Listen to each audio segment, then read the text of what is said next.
Australian gas producers could have price controls forced on them by the federal government as a push from the industry minister gathers momentum. We saw, obviously, Anthony Albanese on the front foot with this yesterday. Joining me live is former Howard government minister and, of course, now with Bondi Partners, Peter McGauran. How are you?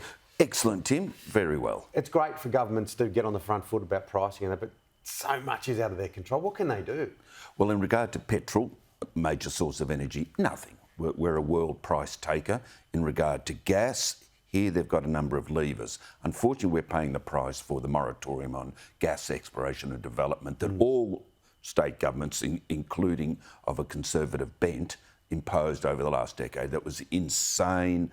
It was just ideological indulgence. We're paying the price. There's a shortage of gas in Australia, and to a large extent, what gas has been developed is now going overseas.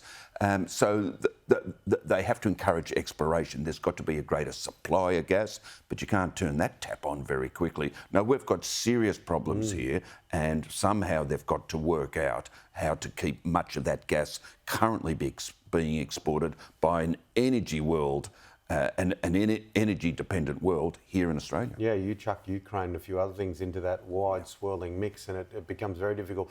What's your take on the debate around stage 3 tax cuts? Was it just part of the narrative? Is this a little bit of an indication that this budget's going to be a bit wobbly? No. Politically, Prime Minister Albanese and his government have the sense not to abolish the stage 3 tax cuts any earlier than they have to. They don't have to do it in the budget on the 14th of October. They'll have to decide in the May budget next year because they commence on the 1st of July 2024. Look, I think they're gone. In their current form at least, they'll have some form of tax relief for middle income earners, but not what was envisaged, because what has been legislated and that the Albanese government accepted before the election, and they ran on this issue, was that you have a tax rate of 30% between $45,000 and $200,000, because 47% of Australians, Tim, pay no net tax. The pool of taxpayers is actually shrinking, and yet they've got the highest tax rates in the world. But I think they're setting us up to change it drastically for next year. Yeah, well, some people are being taxed to the eyeballs, and others, as you say, are not paying anything. Yeah, and that's the biggest. It's a big inequity, isn't it? It's a big inequity. Look, we have a privileged life here with all of our faults and sufferings and hardship compared to most countries in the world in health, social security, income support, childcare and the like. But somebody's got to pay for it, and unfortunately, it's not much more than 50% of the tax-paying population. We won't touch capital gains tax, and I'm in that camp too. We won't raise GST beyond 10%, Tim. So where are we getting it? We're obviously getting it from the people who go to work every day, get promotions, get a pay rise, and then lose almost half of it to tax. Yeah, it's enormous. Now, Jim Chalmers, he's been in Washington, obviously, to check the international temperature. What are you expecting from his first budget on Tuesday? Look, I think it's going to have... Tuesday week, actually. Yep, it's going to have a couple of major headline features, Tim. The first is there will be some cuts in spending, particularly targeting a big ticket item like the previous government's Regional Development Fund. There's no doubt about that. There will be new child care support, but there's a rate of investment return on that. There is an argument that an investment in childcare is more productive.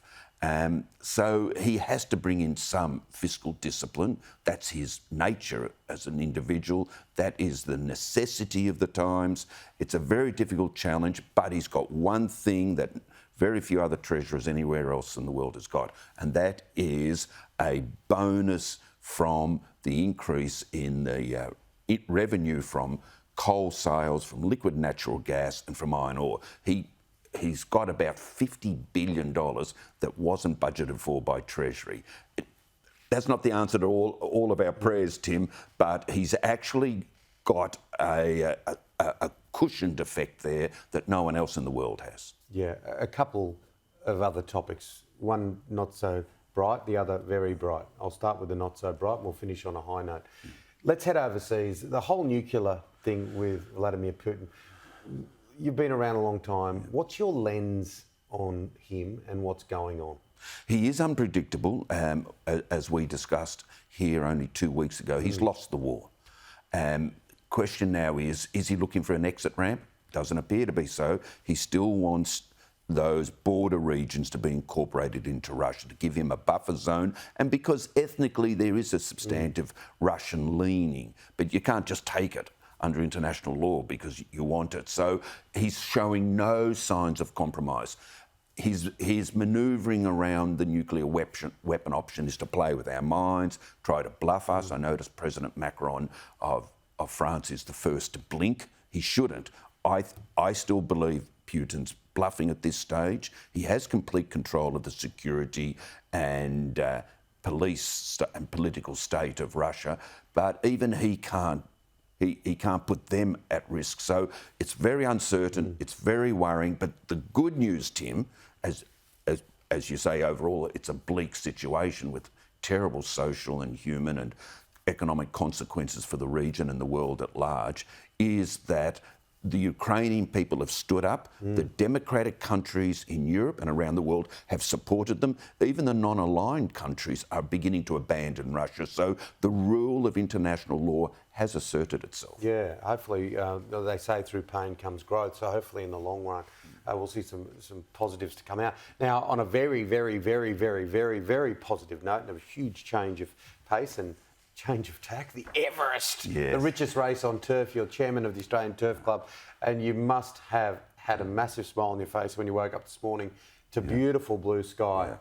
Yeah. Yes, and it's tempered, of course, by the terrible floods in my beloved Victoria and even Tasmania, I see. So hardship for them, but Sydney, for the first time in 9 months, has had a run of good days and will have a good track. So there'll be fair racing. This is the richest turf race in the world. Quality horses, great competitors and jockeys and trainers, and the champ himself, Nature Strip, the crowned king of sprinting internationally. Oh, absolutely. We deserve a good day. Yep, and you'll get it. I can tell you already how many are going to be on course, Tim, and it's already get close to a record. And by the time everybody arrives, you're going to get a stunning crowd, huge crowd. Yeah, you and I will both be out there, hopefully winning. Indeed, sir. We'll see you next week. Thank you. Thank you, Peter.